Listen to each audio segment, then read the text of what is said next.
الحمد لله رب العالمين، والصلاة والسلام على سيد المرسلين وخاتم النبيين سيدنا ونبينا ومولانا محمد وعلى آله وصحبه أجمعين وعلى من تبعهم بإحسان ودعا بدعوتهم إلى يوم الدين. أما بعد، فأعوذ بالله من الشيطان الرجيم. والذين جاهدوا فينا لنهدينهم سبلنا فإن الله لمع المحسنين. صدق الله العظيم. حضرات علماء کرام، عزیز طلباء اور میرے دینی اور ایمانی بھائیوں، یہ ایک دینی اجلاس ہے، ایک مدرسے کا جلسہ ہے، اور یہ مدارس جن کو یہ کہا جاتا ہے کہ دین کے قلعے ہیں، اور یہاں سے ایمان کی حفاظت کا کام اور دین کی اشاعت کا کام ہوتا ہے. یہاں سے ایسے افراد تیار کیے جاتے ہیں جن کی زندگی کا مقصد اور اس کا اوڑھنا بچھونا اللہ کے دین کی حفاظت ہوتی ہے. دنیا میں اللہ کے دین کی تبلیغ ان کی زندگی کے مقاصد میں شامل ہوتا ہے. یہ ایک بڑا مبارک کام ہے، اور حقیقت میں مدارس اسی لیے ہیں.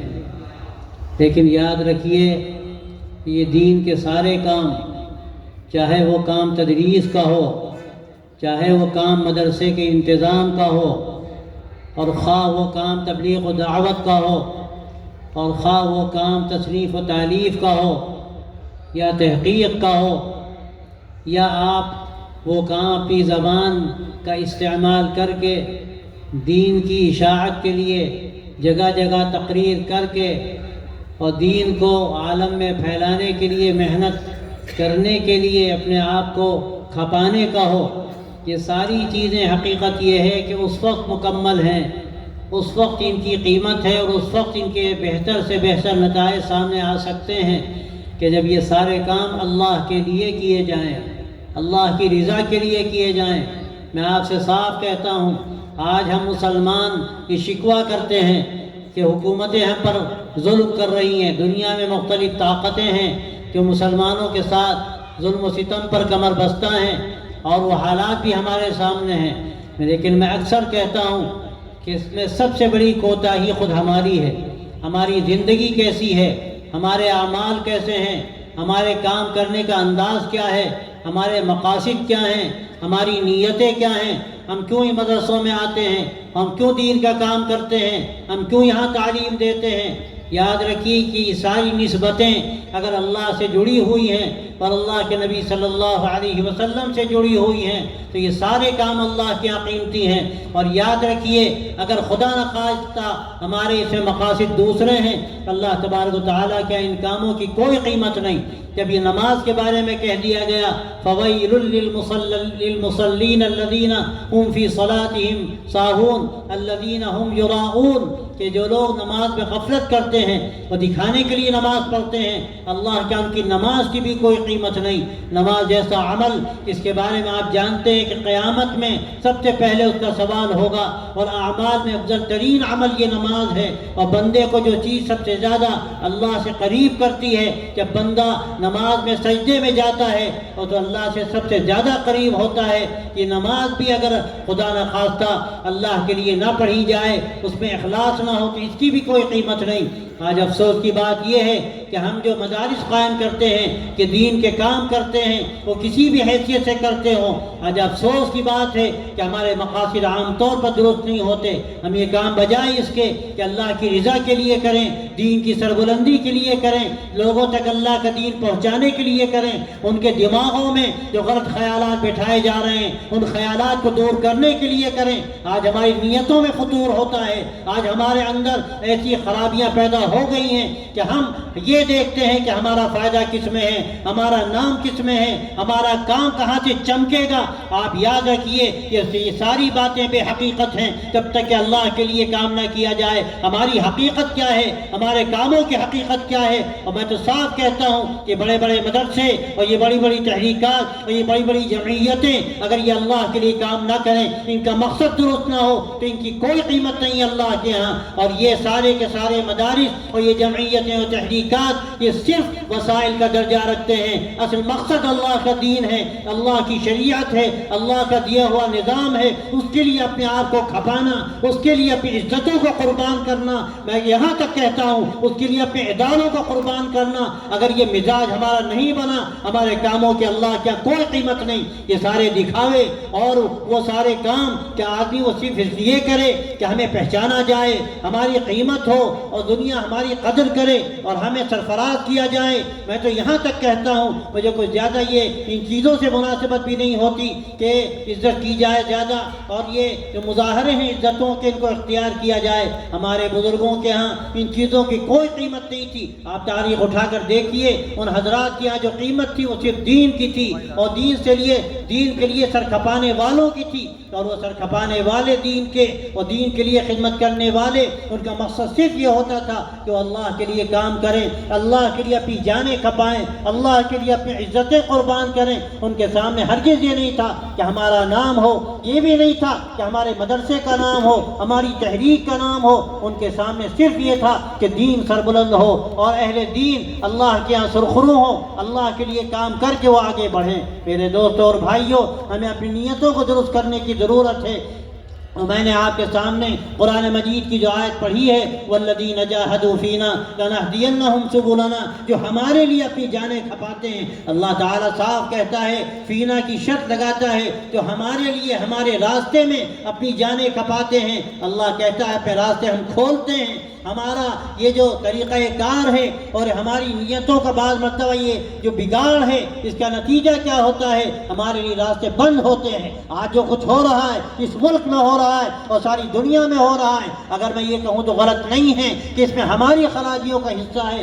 ظہر الفساد فی البر والبحر بما کسبت ایدی الناس، اللہ تبارک و تعالیٰ فرماتا ہے کہ خشکی میں اور تری میں جو بگاڑ پھیل گیا ہے وہ لوگوں کے کرتوتوں کا نتیجہ ہے، ہماری بدعمالیوں کا نتیجہ ہے۔ اور یہ بدعمالیاں ہر لحاظ سے ہیں۔ ہم دنیا میں جو اللہ کے نظام فطرت ہے اس میں تغیر کرتے ہیں، پھر اللہ نے ہمیں جو دین فطرت دیا ہے ہم اس پر عمل کرنا نہیں چاہتے، ہم اس کو پوری طرح ہضم نہیں کر پاتے، اور اپنی زندگی میں ہم اس کا ایسا مظاہرہ نہیں کرتے کہ اس کو دیکھ کر ایک نمونہ دنیا کے سامنے جائے۔ آج ہم اپنے اخلاق کو دیکھیں، اپنے طرز زندگی کو دیکھیں، ہم نعرہ لگاتے ہیں، ہم مظاہرے کرتے ہیں، ہم اظہار کرتے ہیں اس کا کہ ہم مسلمان ہیں، لیکن اسلام کیا ہے، اسلام کی تعلیمات کیا ہیں، اسلام کے تقاضے کیا ہیں، ہمیں وہ کیا سبق دیا جاتا ہے جس کے نتیجے میں اللہ تبارک و تعالیٰ کی ہم کو رضا حاصل ہوتی ہے، جو ہمارے لیے سرمایہ زندگی ہے اور ہمارے لیے سرخروئی کا سب سے بڑا ذریعہ ہے، اور مرنے کے بعد وہ چیز ہمارے سامنے آئے گی۔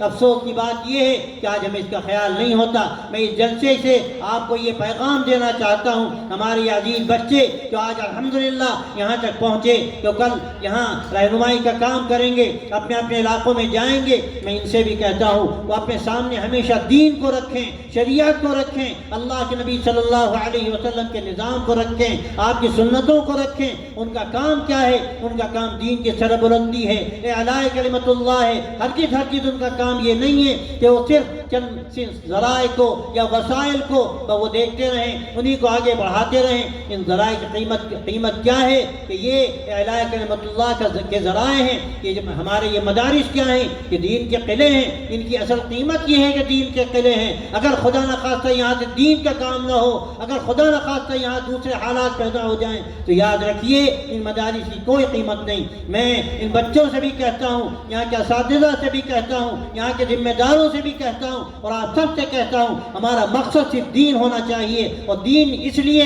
تاکہ اللہ کی رضا ملے، اللہ کی خوشنودی ملے۔ ہمارا مقصد کیا ہے؟ ہماری جان جائے یا رہے، یا ہماری عزت جائے یا رہے، لیکن اصل یہ ہے کہ اللہ کا دین رہے، اللہ کی شریعت رہے۔ اس کے لیے ہمیں جان کھپانی ہے اور اس کے لیے ہم کو محنت کرنی ہے۔ آپ یہاں سے عزم لے کر جائیے اور طے کیجئے کہ اپنے حالات کو ہمیں بہتر کرنا ہے، ہمیں ایسا نمونہ پیش کرنا ہے محبت و اخلاق کا، انسانیت و ہمدردی کا، اور پھر اللہ کے نبی صلی اللہ علیہ وسلم نے ہمیں پوری زندگی کو جو دستور دیا، ایک طریقہ حیات دیا، دستور حیات دیا، ہمیں وہ سامنے رکھ کر اپنی زندگی ایسی بنانی ہے اور دنیا کے سامنے پیش کرنی ہے۔ ہمیں دیکھ کر لوگ اسلام کو پہچانیں، ہمیں دیکھ کر لوگ اسلام کے بارے میں فیصلہ کریں۔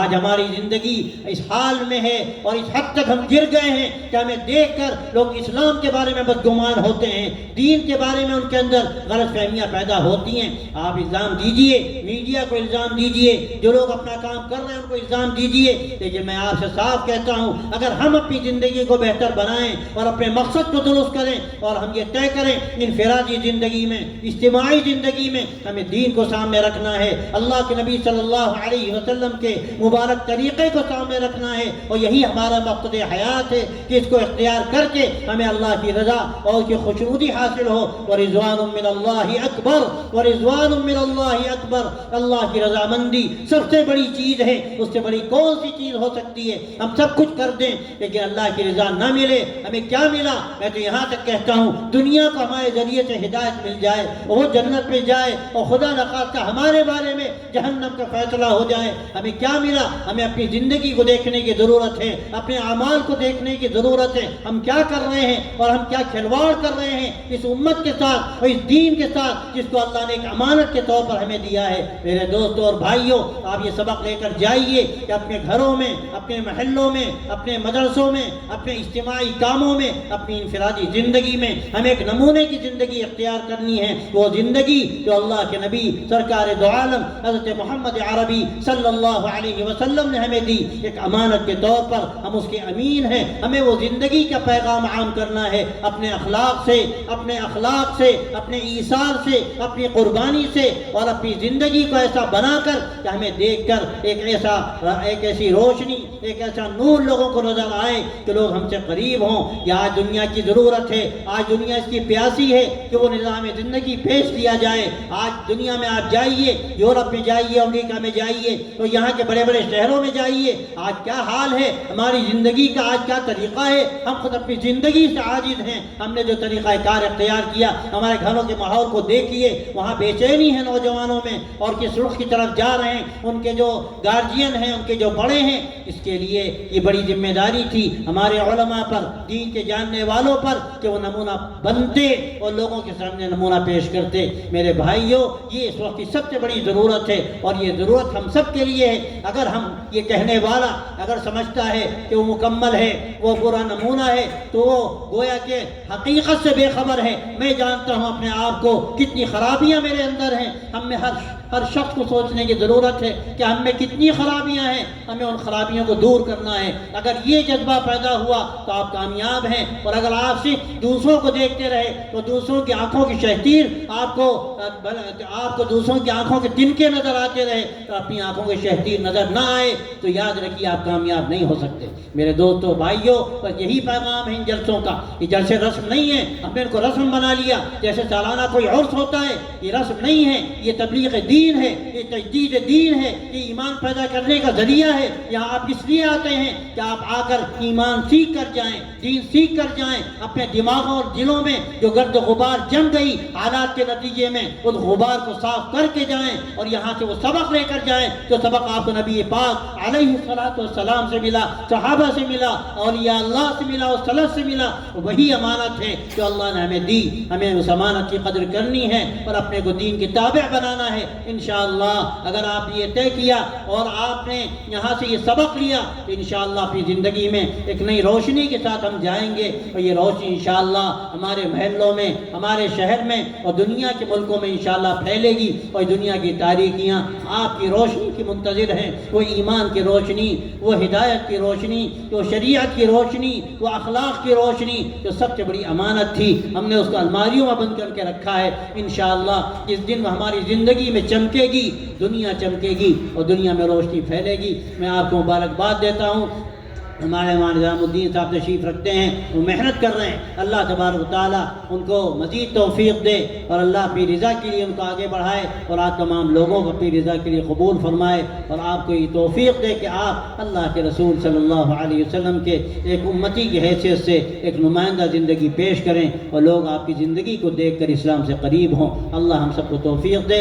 میں معذرت بھی چاہتا ہوں، میں دیر تک بیٹھتا، لیکن مجھے کل فجر میں سفر کرنا ہے، اور میں طویل سفر سے بھی تھوڑی دیر پہلے یہاں پہنچا، اس لیے میں آپ سے اجازت چاہتا ہوں، اور امید کرتا ہوں کہ انشاءاللہ آپ یہاں سے فائدہ اٹھائیں گے، اور یہ جلسہ آپ کے لیے خیر کا ذریعہ بنے گا۔ وآخر دعوانا الحمدللہ۔